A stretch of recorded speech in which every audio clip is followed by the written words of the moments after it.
예수님은 결국 빌라도의 십자가 언도를 받고 이제 이동하여서 군병들에게 심하게 맞고 가시면류관을 쓰고 십자가를 지고 골고다 언덕을 오르십니다. 빌라도의 간정에서 예수님의 십자가 못 박힌 장소까지 한 800m 정도 된다고 해요.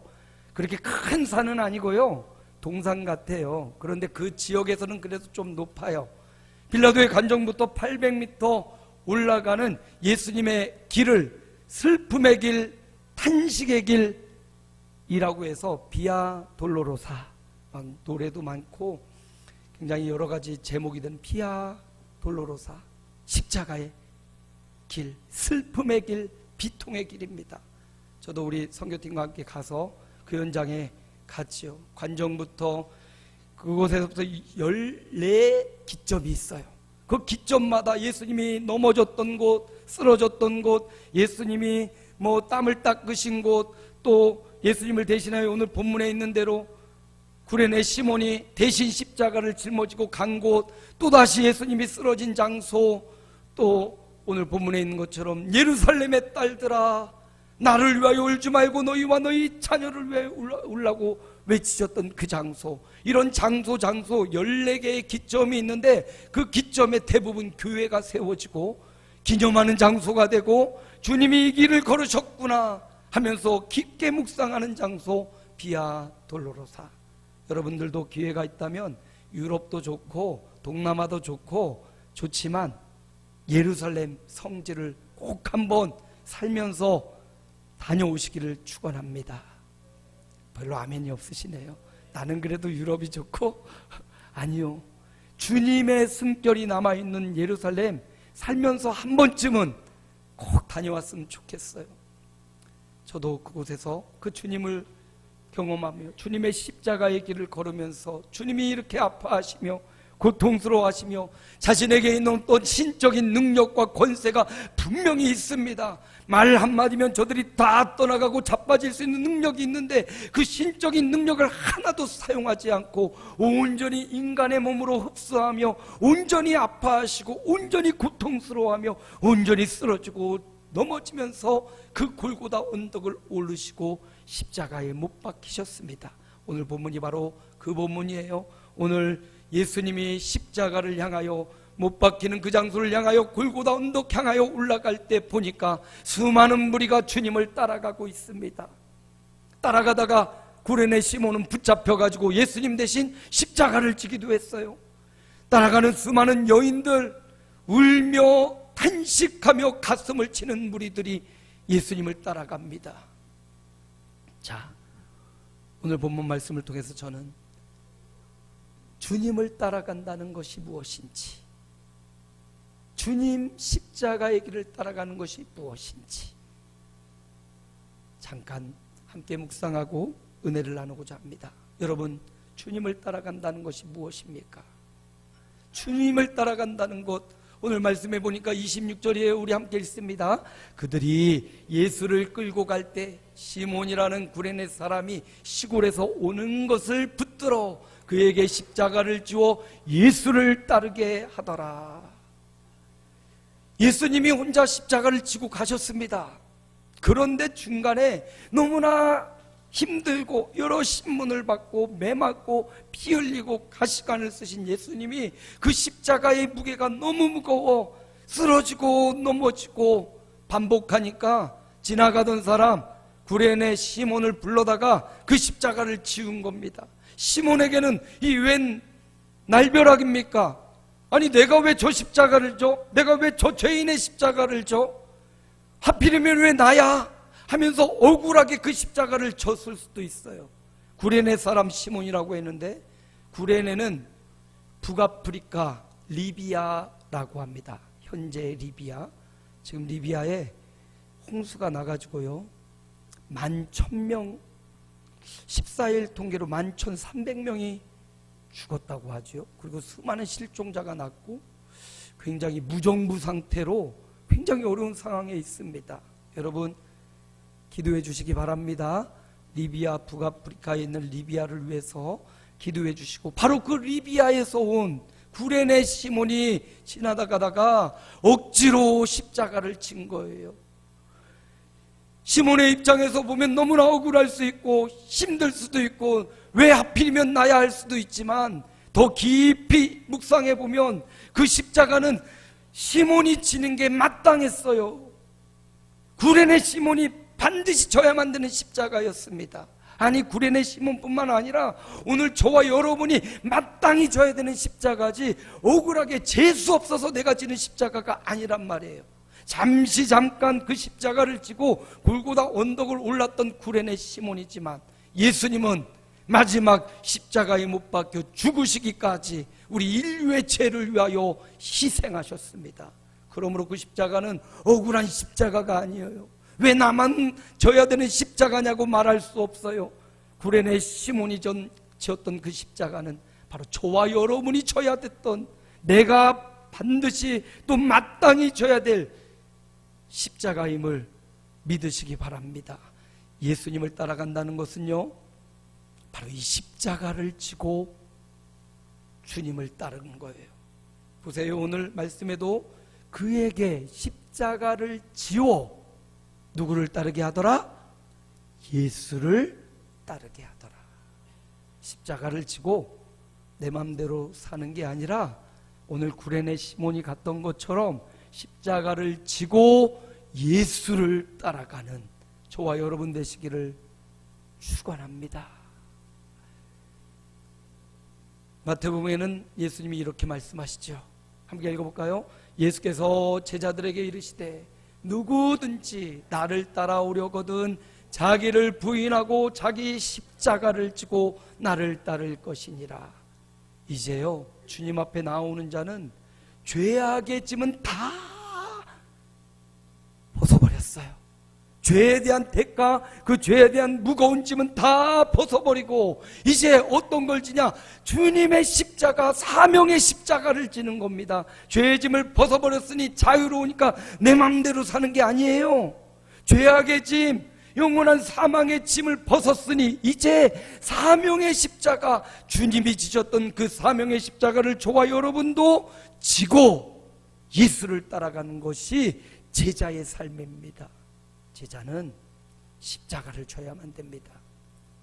오늘 강창문 권사님 새로 이렇게 취임 기도를 해드렸는데, 직분자들, 목사도 그렇고요, 장로님도 그렇고 우리 교회 모든 직분자들 뿐만 아니라 성도 한 사람 한 사람 모두 다 누구든지 자기를 부인하고 자기 십자가를 지고 나를 따를 것이니라.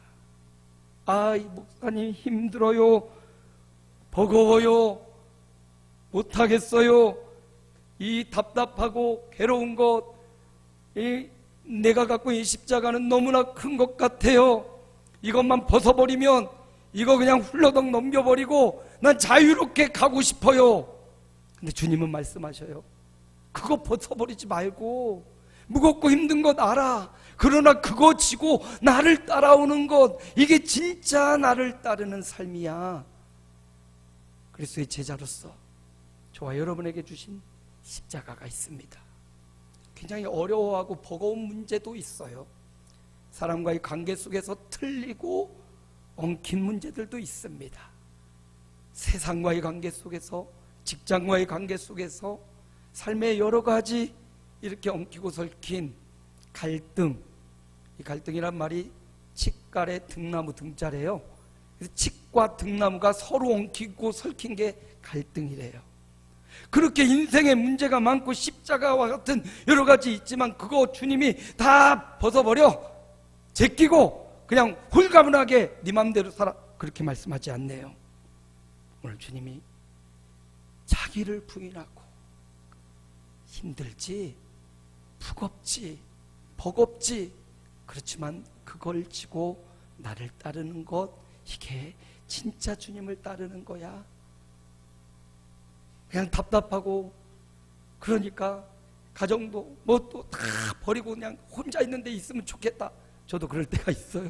다 싫다, 그냥 나 혼자 어디 가만히 있고 숨어 있고 싶다, 뭐 그럴 때가 있더라고요. 만나는 사람만 두렵기도 하고. 요즘 좀 나이를 먹으면서요, 조금 혼자 놀기를 좋아해줘요. 자꾸 같이 노는 게 굉장히 부담스러워요. 친구들하고 같이 있고 함께 있는 게 굉장히 부담스럽고 막 싫어질 때가 있어요. 그 관계에서 오는 미묘한 신경전이나 이런 게 굉장히 제 안에 갈등을 일으키고 막 복잡해지고 신경을 쓰게 만들고 스트레스의 요인이 될 때가 있더라고요. 그렇다고 이건 모두 다 제끼고 나 혼자 살아가고 홀가분하게 살다 행복할 것 같지만 아니에요. 주님은 말씀하시기를 너 그 십자가를 지고 살아가는 게 그 안에서 주님이 주신 은혜와 행복을 누리며 하나님을 간구하고 바라며 살아가는 것, 그게 기쁨이고 행복이야 말씀하십니다. 주님을 따라간다는 것은 십자가를 지는 거예요. 너무 버겁고 힘들 때 주님을 의지하시기 바랍니다. 주님을 바라보시기 바랍니다.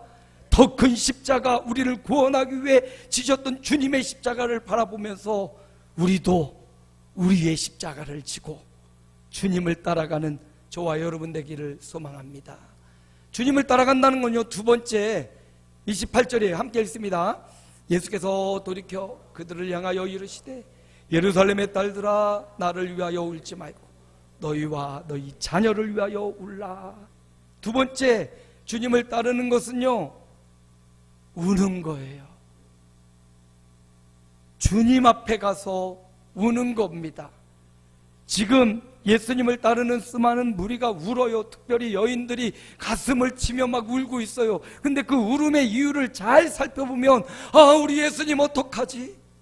우리 예수님 억울하게 십자가를 지시네. 우리 예수님 불쌍해서 어떡해? 지금 이렇게 울고 있어요. 아닙니다. 여러분, 그것 때문에 울어서는 안 돼요. 지금 예수님이 눈물의 방향을 바로 잡아주고 있습니다. 우리 예수님 너무 불쌍해, 우리 예수님 너무 안 됐다, 이것 때문에 울지 말고 우리의 믿음 없음, 우리의 죄악, 우리의 연약함, 우리 자녀들의 하나님 믿는 믿음이 없음, 하나님을 만나는 믿음이 없음, 장로님 기도했듯이 그 패역하고 하나님의 이 복음의 말씀이 아무리 전파돼도 패역해서 전혀 들여다보지도 않는 그들을 향하여 영적인 신음소리를 듣고 그들을 위해서 울래요. 나의 완악함과 나의 변하지 않음과 나의 이 악함을 놓고 울고요, 우리 자녀들과 우리 다음 세대들을 위해서 믿음의 다음 세대의 영적인 상황을 바라보면서 이것 때문에 울어야 된다. 예수님도요, 히브리서 5장 7절에 보니까 함께 읽습니다. 그는 육체에 계실, 함께 읽어요. 그는 육체에 계실 때 자기를 죽음에서 능히 구원하실 이에게 심한 통곡과 눈물로 간구와 소원을 올렸고 그의 경건하심으로 말미암아 들으심을 얻었느니라. 예수님도 능히 구원하실 하나님 앞에 심한 통곡과 눈물로 간구와 소원을 올렸다. 그냥 울기만 한 게 아니네요. 그 울음 속에 기도가 들어있었어요. 그 울음 속에, 그 눈물 속에 전능하신 하나님, 응답하시는 하나님, 소원을 들으시는 하나님 앞에 간절한 마음으로 드리는 기도가 담겨 있었어요. 너무나 억울하고 너무나 힘들어서 울 수 있습니다. 근데 그 울음에, 여러분, 그 울음에 기도를 얹으시기 바랍니다. 그 눈물에 하나님을 향한 믿음을 실으시기 바랍니다. 그래서 믿음으로 드려지는 눈물의 기도, 믿음으로 드려지는 하나님 앞에 드리는 간절한 눈물의 기도, 뭐라고요? 들으심을 얻었느니라. 하나님이, 능히 건지실 하나님이 예수님의 그 통곡과 눈물의 기도를 들으셨다. 귀로만 듣고 끝났다라는 말이 아니에요. 응답해 주셨다. 마음의 소원을 이루어 주셨다.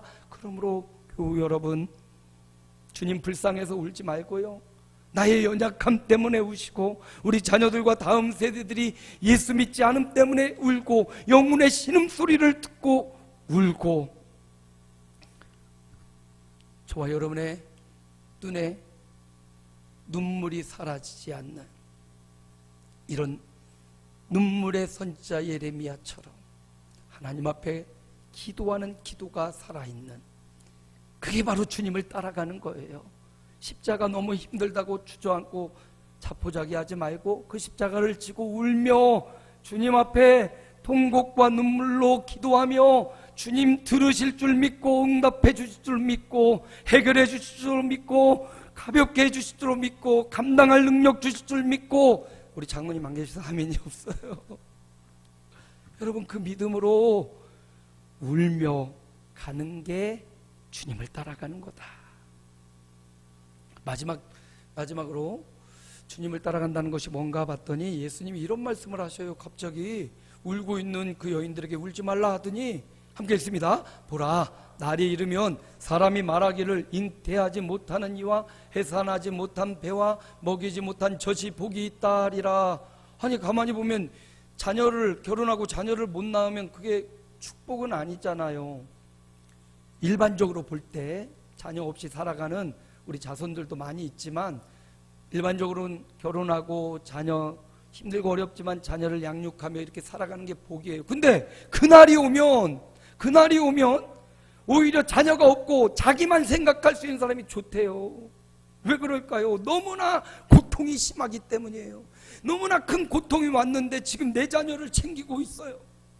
그럴 순간도 없을 만큼 그날은 정말로 위험하고 정말로 큰 환난의 날, 심판의 날이 다가올 것이다.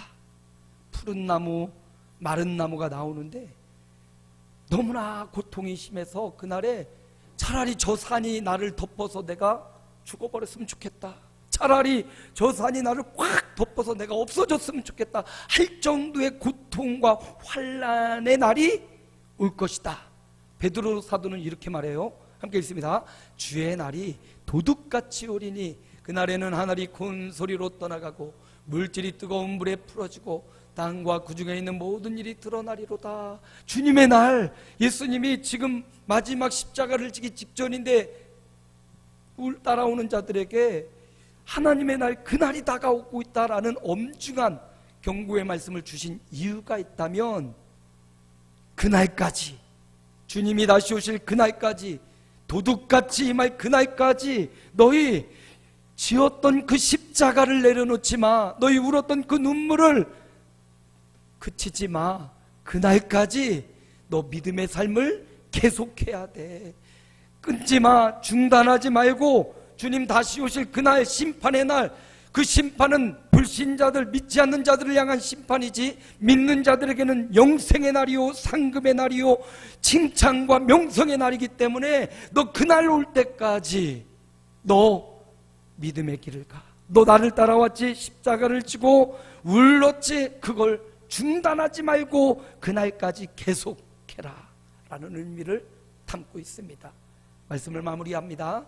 주님을 따라간다는 것, 예수님의 제자가 되어 산다는 것, 어떤 것입니까? 그것은 자기 십자가를 지고 따라가는 것. 다 여유롭게 살아가고 널널하게 살아가는 것 같지만 누구나 다 인생의 십자가가 다 있습니다.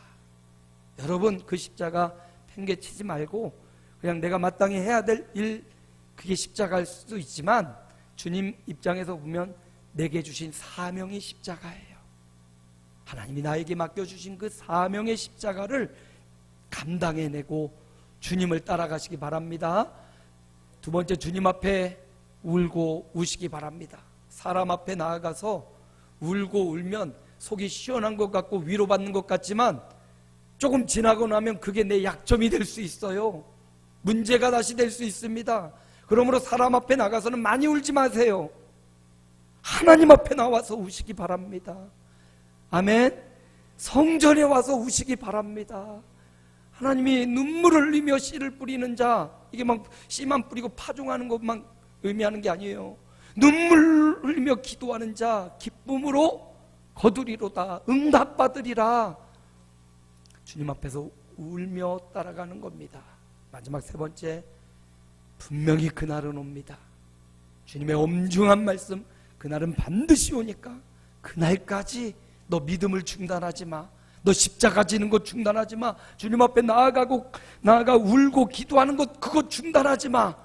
그러면 내가 그날까지 내가 널 지켜주고 들으시는 하나님께서 시마다 때마다 피할 길을 열어주시고 능력과 힘을 주시고 필요와 간구 마음의 소원을 이루어 줄게. 그러니까 너 계속 지고 계속 울며 나를 따라와.